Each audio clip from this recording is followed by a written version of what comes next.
Merci. Bien, nous en avons terminé avec la liste des orateurs représentant des groupes. Nous allons avoir maintenant les États membres intervenant à titre national. Je vous rappelle que vos interventions ne doivent pas durer plus de 2 minutes si vous exprimez au nom de votre pays. Et je voudrais également vous rappeler, Monsieur Sall, que vous êtes invité à ne pas dépasser 2 minutes non plus, pour que nous puissions écouter autant d'États membres que possible. Nous allons commencer par la Malaisie, puis la Côte d'Ivoire, et ensuite une organisation de la société civile. La Malaisie. Je vous remercie, Madame la Présidente. Merci de me donner l'occasion de discuter avec le candidat, Monsieur Macky Sall. Merci de prendre le temps de répondre à la question de la Malaisie. Merci de votre participation. Un des outils les plus importants à la disposition du secrétaire général, c'est pour la promotion de la médiation et la résolution des conflits, c'est donc le déploiement d'un envoyé spécial. Nous avons vu la valeur de cette approche en Malaisie. L'envoyé spécial sur le Myanmar a travaillé de façon constructive et étroite avec l'envoyé spécial de l'ASEAN lorsque la Malaisie a présidé l'ASEAN l'an dernier. Cette complémentarité entre les mécanismes régionaux et les Nations Unies, mécanismes tels que l'ASEAN, reflète le type de cohérence multilatérale que nous voudrions voir préservée. Ma question est la suivante. Si vous devenez secrétaire général, si vous devez assumer la responsabilité de nommer un envoyé spécial, notamment dans un conflit sensible, complexe, quels sont les critères spécifiques qui guideraient votre sélection? Merci. Je remercie le représentant de la Malaisie, Monsieur Sall. Merci beaucoup, Monsieur le représentant de la Malaisie, pour votre question. Elle est très importante et elle renvoie à la coopération dont j'ai parlé tantôt entre les Nations Unies et les organisations régionales. Vous avez cité le cas de l'ASEAN et c'est important. Pour le choix d'un envoyé spécial, je pense que le premier critère, c'est la connaissance du sujet. Si on envoie quelqu'un en Asie, il faut bien que ce soit un connaisseur de l'Asie ou un spécialiste tout au moins de l'Asie. Il y a également les critères éthiques, bien entendu, et il y a l'expérience. Je pense que c'est autant de critères composites qui pourront être combinés pour pouvoir désigner un envoyé spécial qui déjà a un vécu, bien sûr, au plan diplomatique, peut-être au plan politique, ou au plan de la connaissance historique du conflit. On aura besoin de cette qualité et il faudra aussi que les envoyés spéciaux puissent venir de toutes les régions du monde. Donc le critère va être donc principalement un critère de compétence, d'expérience et d'éthique par-dessus tout. Thank you, and now I give the floor. Merci. Je donne maintenant la parole à la Côte d'Ivoire.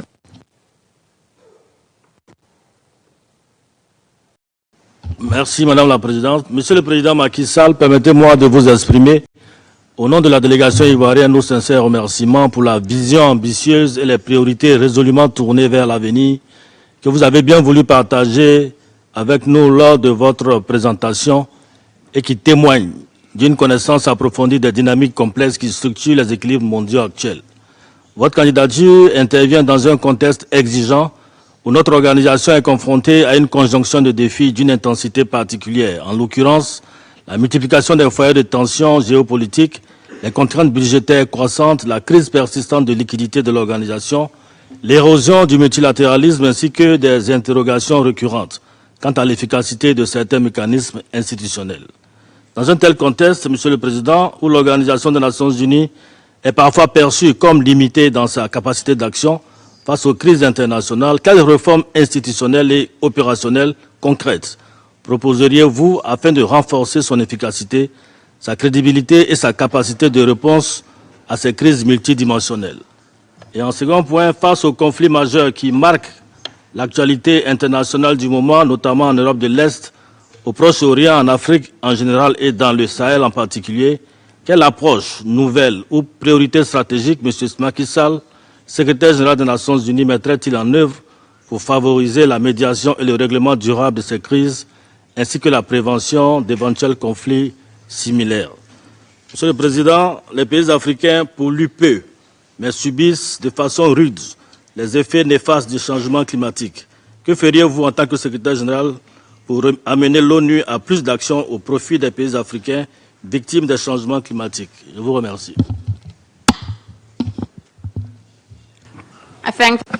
Je remercie la Côte d'Ivoire, Monsieur Sall. Merci beaucoup, Madame la Présidente. Monsieur le représentant de la Côte d'Ivoire, merci beaucoup pour vos questions très pertinentes. Vous avez décrit le cadre. On a une conjonction de facteurs, les contraintes budgétaires, le déficit de confiance entre l'organisation et la plupart, un certain nombre d'États membres en tout cas, clés.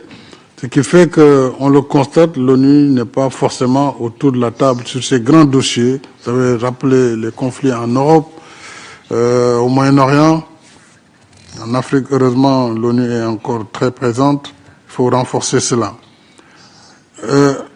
L'action diplomatique de l'organisation, je crois, commencera par, une fois que le choix est fait par les États membres du nouveau secrétaire général, si c'est moi qui ai choisi, c'est d'engager une discussion avec les différents pays sur ce que nous sommes prêts à faire ensemble. Que finalement, cette organisation, elle a été créée sur les ruines de la Seconde Guerre mondiale. Rappelons que après la Première Guerre mondiale, il y a eu une organisation, la Société des Nations, League of Nations. Elle a été assez faible et le monde a connu la Seconde Guerre mondiale. Est-ce que voulons-nous vraiment continuer à observer les choses telles qu'elles sans réagir et que finalement ce soit la loi du plus fort? Je ne le pense pas, mais il faudra discuter avec les uns et les autres afin d'apporter les réponses les plus appropriées. Sur l'action diplomatique, bien sûr, la médiation restera la clé de voûte, l'action préventive, le dialogue. Et pour l'Afrique, oui, l'Afrique pollue pour moins de 4%.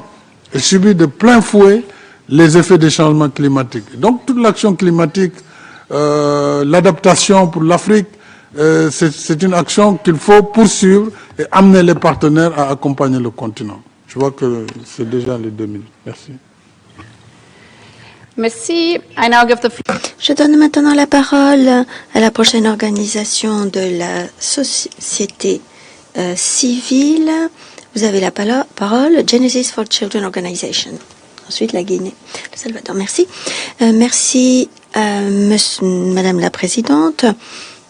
Monsieur Sall, Monsieur Macky Sall, candidat au poste de secrétaire général, compte tenu de l'impact des conflits sur les enfants, quelles mesures allez-vous prendre pour renforcer la protection, la sécurité des enfants dans les zones de conflit? Comment garantir la reddition de comptes lors de violations des droits des enfants et comment assurer la protection des droits humains? Des enfants innocents meurent au quotidien. Comment remédierez-vous à cette crise? Merci. Je remercie les représentants de la société civile, Genesis for Children Organization. Monsieur Sall, vous avez la parole. Madame la représentante de la société civile, vous l'avez rappelé, dans les zones de conflit, il y a 2 catégories qui subissent le plus. Ce sont les enfants et les femmes. Nous avons indiqué que l'action commune doit permettre à l'organisation de lutter contre ces violations faites aux enfants et faites aux femmes. Là où l'ONU est présente, bien sûr, avec une force, avec des missions de police, c'est plus facile. Malheureusement, l'ONU n'est pas partout. Donc, on peut compenser cela par la collaboration avec les organisations présentes sur le terrain pour au moins l'échange d'informations et faire en sorte que des résolutions soient prises pour davantage défendre les enfants et les femmes dans les zones de conflit. Et je pense que ce sera un plaidoyer permanent du secrétaire général et de l'ensemble des organes des Nations Unies pour que les enfants soient protégés dans les zones de conflit, mais aussi les femmes, surtout contre les abus. Thank you. I now Merci. Je donne maintenant la parole à la Guinée, suivie d'El Salvador et de l'Arménie. Merci Madame la Présidente et merci à Monsieur Macky Sall pour cette brillante intervention. Monsieur Sall, pourquoi souhaitez-vous devenir secrétaire général des Nations Unies aujourd'hui? Ma première question. La deuxième, quelle serait votre priorité absolue dès votre prise de fonction?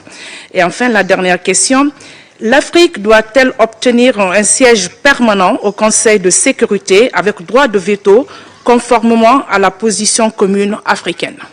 Je vous remercie.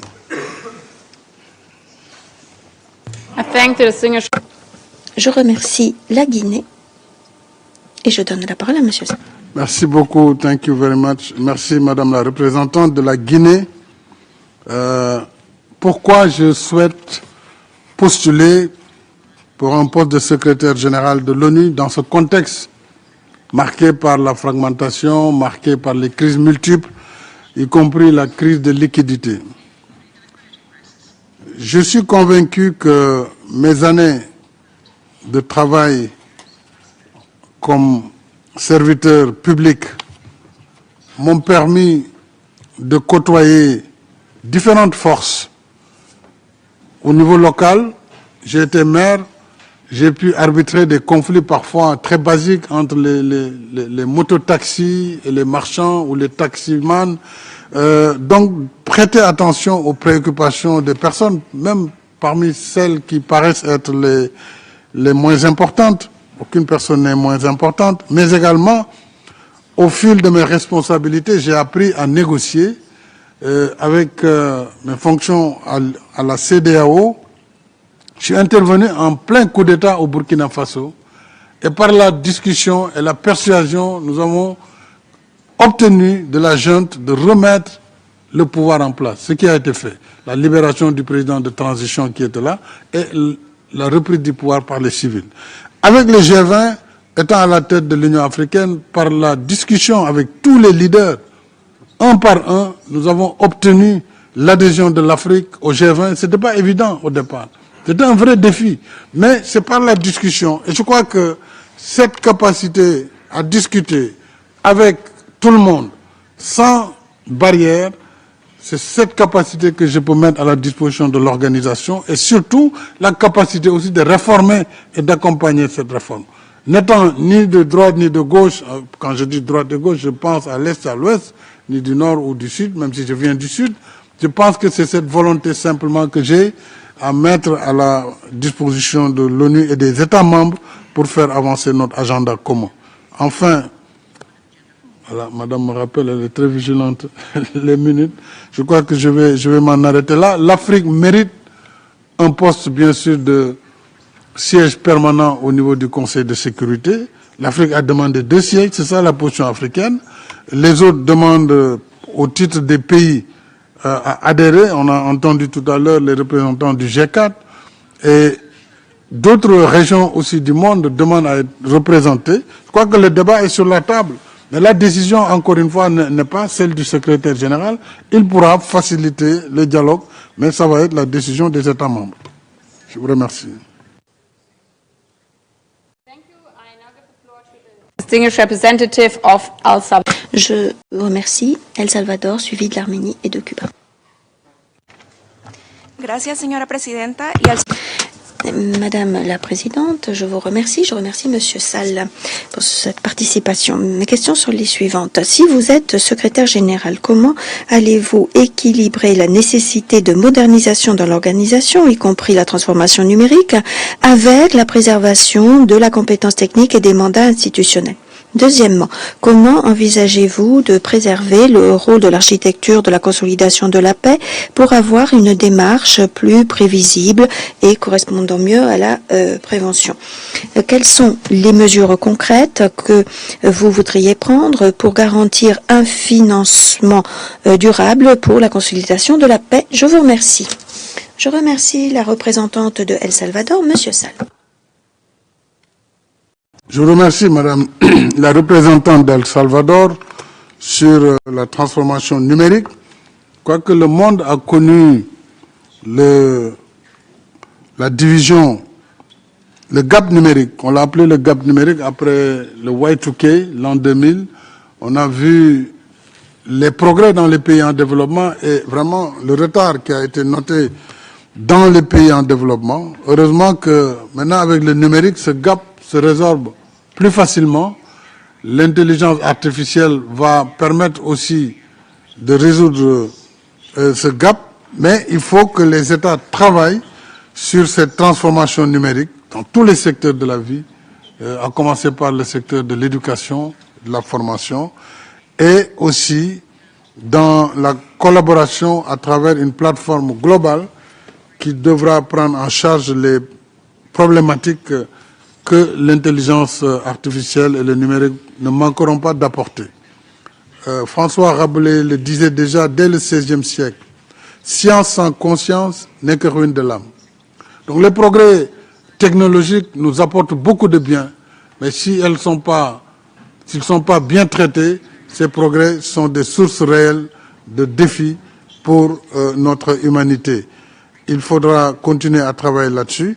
Pour les garanties du financement pour la paix, la collaboration avec les communautés régionales, avec les organisations régionales, avec le principe de la subsidiarité, mais également l'exemple de la résolution 2719 avec l'Union africaine est un modèle qui montre que les Nations Unies peuvent travailler avec ces organisations de façon à peut-être réduire les montants des budgets, mais surtout être plus efficace. Cela sera valable dans les autres régions du monde et je pense que nous allons travailler dans cette perspective. Je vous remercie. Thank you. Merci. Je donne maintenant la parole à l'Arménie, suivi de Cuba. Il nous reste 15 minutes. Donc nous allons probablement écouter 3 autres déclarations nationales. Pour vos réponses très éclairantes. À un moment où l'efficacité des Nations Unies en matière de prévention et de consolidation de la paix est de plus en plus remise en question, y compris dans les situations où des accords de paix sont à portée de main, mais demeurent fragiles, comment renforcez-vous le rôle proactif du secrétaire général tant en matière d'alerte précoce que d'accompagnement et d'institutionnalisation des processus de paix afin de les rendre irréversibles. Nous nous associons également aux préoccupations des pays vulnérables telles d'exprimées par le Kyrgyzstan pour les pays sans littoral et par les Philippines pour les pays à revenus intermédiaires. Merci. I thank the distinguished representative. Je remercie l'Arménie. Monsieur Sall. Merci beaucoup, monsieur le représentant de l'Arménie. C'est toujours le même sujet important sur l'alerte précoce, sur la prévention, sur la médiation, qui doit être une action de tous les jours et qui doit nous prévenir des conflits. Donc, il serait important, cette action est déjà engagée par l'ONU, mais il faudra renforcer certainement ce pôle diplomatique majeur pour la prévention contre les conflits et surtout la médiation. Et on a parlé des envoyés spéciaux, on a parlé des envoyés personnels, et je crois que tout cela sera à la disposition du secrétaire général, mais plus que cela, c'est la collaboration avec les organisations régionales qui sont plus proches sur le terrain qui permettra vraiment d'agir de façon efficace contre les conflits naissants. Alors, pour le reste, on a parlé avec le Kyrgyzstan, c'était les pays non côtiers, autant pour moi à l'époque. Je crois que les pays non côtiers ont les mêmes droits d'accès à la mer que les pays côtiers. La Convention sur les droits de la mer indique très bien que ces pays doivent obtenir les facilités nécessaires pour le transit, mais également pour que des barrières indues ne bloquent pas le commerce international et surtout ne créent pas de charges additionnelles par rapport à leur activité principale, activité nationale.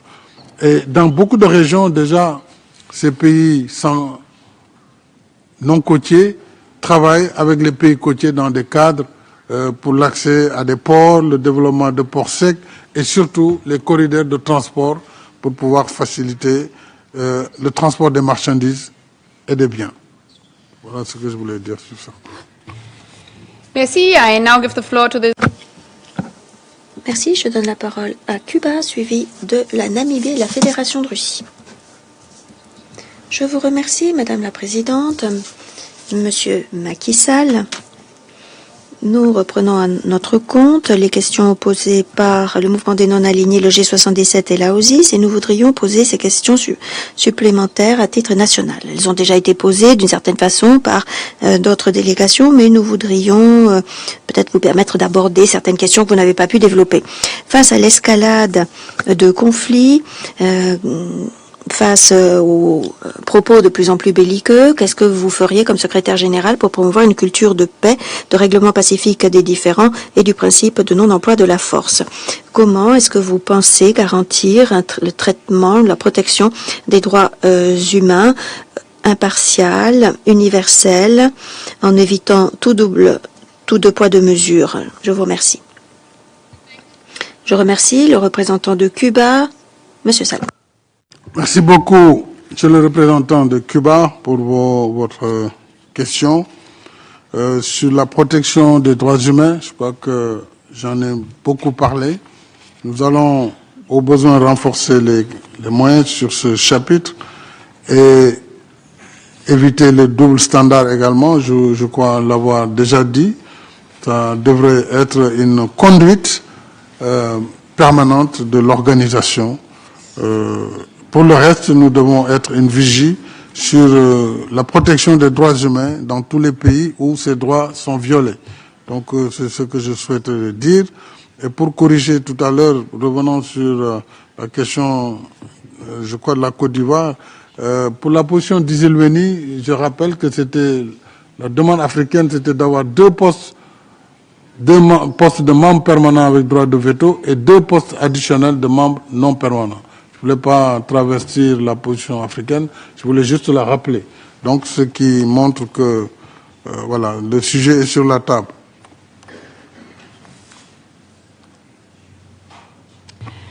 Thank you. I now give...